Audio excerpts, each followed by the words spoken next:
अब हमें section number 190 clause C of CrPC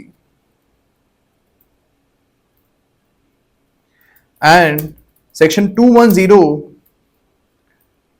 clause C of BNSS में देखा था that the magistrate can take a cognizance based on information, यानी complaint file नहीं हुई है, मैजिस्ट्रेट के सामने कोई एफआईआर नहीं आई है, जैसे अपने खुद की इंफॉर्मेशन के ऊपर यहाँ पे मैजिस्ट्रेट कॉग्निजेंस ले रहे हैं।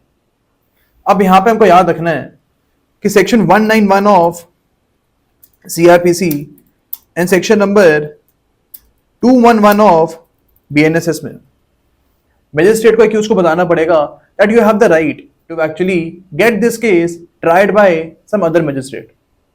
Just because bias now, the accused can demand to get the trial done by some other magistrate.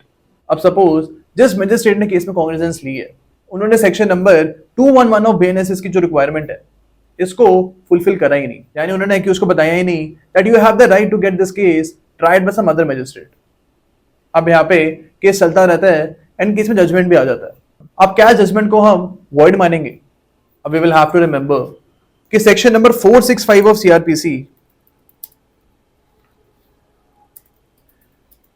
/511 of BNSS, so corresponding section 511 of BNSS, यहां पे गिवन है that this judgment will not be void, ये judgment यहां पे void नहीं होगी if there is no failure of justice।